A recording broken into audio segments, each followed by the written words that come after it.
सभी विद्यार्थियों का हिंदी की कक्षा में मैं पुनः स्वागत करता हूं। आशा करता हूं कि आप सभी अपने अपने घरों में अध्ययनरत होंगे और संधि पाठ के माध्यम से आज हम आपको कुछ नवीन जानकारी प्रदान करेंगे। सबसे पहले हम पुनरावलोकन कर लें कि संधि किसे कहते हैं। तो संधि शब्द का अर्थ होता है मेल, और दो वर्णों के परस्पर मेल से जो विकार अथवा परिवर्तन उत्पन्न होता है वह संधि कहलाता है। इसी श्रृंखला में कल हमने स्वर संधि पढ़ा था और स्वर संधि के उपभेद भी जाने थे। तो दीर्घ संधि, गुण संधि, वृद्धि संधि, यण संधि और अयादि संधि, ये स्वर संधि के 5 उपभेद, कल इनका अध्ययन हमने विस्तार पूर्वक किया था। बच्चों, आज हम व्यंजन संधि के बारे में विस्तार पूर्वक समझेंगे एवं जानेंगे। तो जानते हैं व्यंजन संधि किसे कहते हैं। तो व्यंजन का व्यंजन से अथवा किसी स्वर से मेल होने पर जो परिवर्तन होता है उसे व्यंजन संधि कहते हैं। यहाँ पर ध्यान देने योग्य बात यह है कि व्यंजन का मेल व्यंजन से होगा अथवा व्यंजन का मेल किसी स्वर से होगा। स्वर का मेल व्यंजन से नहीं होगा, यानी प्लस के पहले स्वर नहीं होगा, प्लस के बाद स्वर हो सकता है। तो व्यंजन का मेल व्यंजन से अथवा किसी स्वर से मेल होने पर जो परिवर्तन होता है उसे व्यंजन संधि कहते हैं। जैसे शरत प्लस चंद्र इक्वल टू शरत चंद्र। अब ये कैसे होता है, इसके माध्यम से हम आपको समझाएंगे। अब देखिए ऊपर वाली लाइन में क्या लिखा है। किसी वर्ग के पहले वर्ण क, च, ट, त, प का मेल किसी वर्ग के तीसरे अथवा चौथे वर्ण या र, लावा, हा या किसी स्वर से हो जाए तो का को ग, च को क, ज, ट को ड और पा को बा हो जाता है। अब इसको समझने के लिए मैं आपको बताता हूं। जैसे किसी वर्ग के पहले वर्ण का क, च, ट, त, पा से मेल हो जाए। किसी वर्ग, मान लीजिए हम लेते हैं क वर्ग लेते हैं, तो क, ख, ग, किसी वर्ग के पहले वर्ण, तो पहले वर्ण कौन सा हुआ, इसका क हुआ। तो का का मेल किसी वर्ग के तीसरे वर्ण से हो जाए। मान लीजिए का मेल जो है चा वर्ग के तीसरे वर्ण से होता है, च, छ, ज। तो ज से अगर हो जाए का मेल तो क्या होगा, अथवा चौथे वर्ण से हो जाए, अथवा या, रा, लावा, हा से हो जाए, या किसी स्वर से हो जाए, तो का जो परिवर्तन होता है वो ग में हो जाता है, और चा का परिवर्तन ज, ट और ड में हो जाता है, और पा का परिवर्तन ब में हो जाता है। यानी किसी वर्ग के पहले वर्ण का मेल अगर किसी वर्ग के तीसरे अथवा चौथे वर्ण से होता है तो उसका इस प्रकार से परिवर्तन होता है। जैसे एग्जाम्पल लिखा है दिक प्लस गज। अब यहां पर का मेल किससे हो रहा है, ग से हो रहा है। तो का ही ये वर्ग है जिसमें ग आता है। तो ग कौन सा वर्ण है, का के वर्ग का तीसरा वर्ण है, का, ख और ग। ठीक है, तो का मेल अपने ही वर्ग के तीसरे वर्ण से हो रहा है। तो ये जो का है वो किस में परिवर्तित हो जाएगा, ग में परिवर्तित हो जाएगा। तो दिक प्लस गज इक्वल टू दिग्गज। अब ये दिग्गज कैसे बना, यहां पर आधा गा क्यों है, यहां पूरा गा क्यों है, यहां जा क्यों है, ये मैं विस्तार पूर्वक आपको समझाता हूं। देखिए दिक प्लस गज में दा में छोटी की मात्रा तो वैसे के वैसे ही उतर जाएगी। उसके पश्चात हम देखेंगे कि ग जो है उसका मेल किससे हो रहा है, ग से हो रहा है। का मेल ग से हो रहा है, यानी ये भी व्यंजन है और ये भी व्यंजन है, लेकिन ये आधा व्यंजन है और ये पूरा व्यंजन है। तो का मेल जब ग से होगा तो वो अपने तीसरे वर्ण में, अपने ही वर्ग के तीसरे वर्ण में परिवर्तित हो जाएगा। तो तीसरा वर्ण कौन सा हुआ, का ख और ग तीसरा वर्ण हुआ। ठीक है, तो ये तीसरा वर्ण जो है गा हुआ और ये आधा है, इसलिए यहां पर आधा गा उतार दिया, और उसके बाद ये वाला पूरा गा और ये वाला जा पूरा उतार दिया, बन गया दिग्गज। ठीक है, उसके बाद हम देखते हैं वाक प्लस ईश। वाक प्लस ईश कैसे बना है देखते हैं।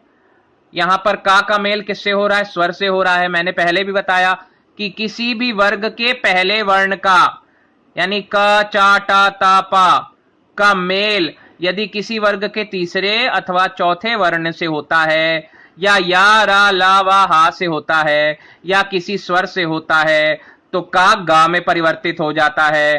ठीक है, उसी तरह से आगे भी हम लोग पढ़ेंगे। तो यहां पर क्या लिखा है, वाक प्लस ईश, का परिवर्तन किस में हो जाता है, गा में परिवर्तन हो जाता है। तो यहां पर देखिए वाक प्लस ईश, का मेल ई से हो रहा है।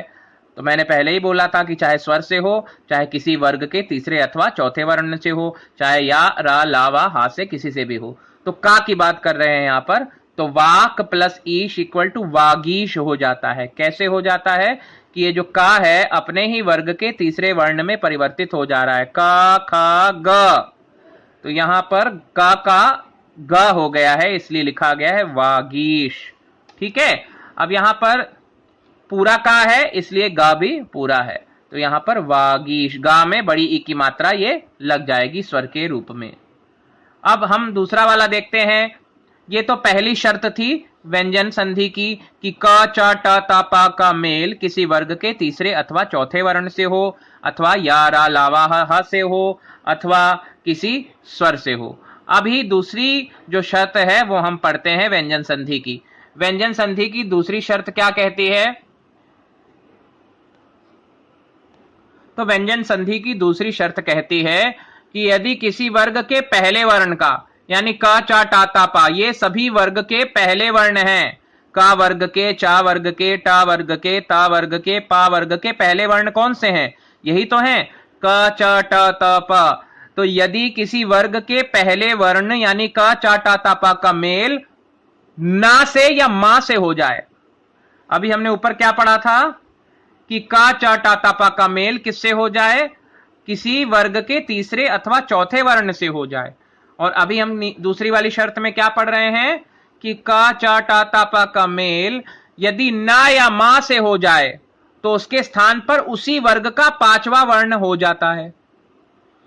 जैसे का मेल यहां पर देखते हैं मा से हुआ है, तो का पांचवा वर्ण कौन सा होगा, क ख ग घ अंग हुआ अंग।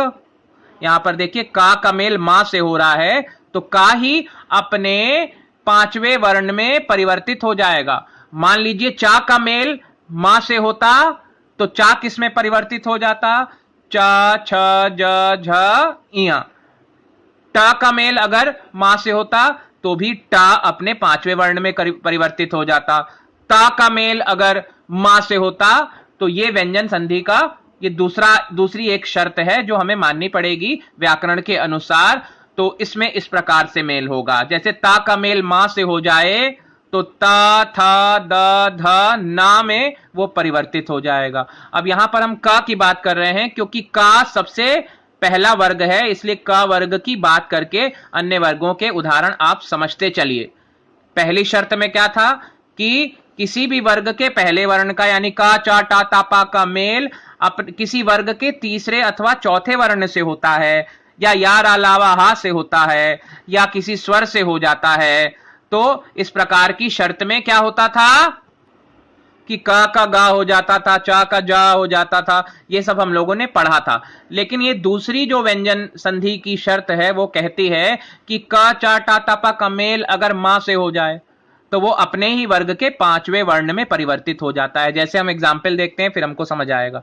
वाक प्लस मय, वाक प्लस मय इक्वल टू वांगमय कैसे हो गया, क्योंकि का मेल मा से हुआ है तो का अपने पांचवें वर्ण में, अपने ही वर्ग के पांचवें वर्ण में परिवर्तित हो गया है।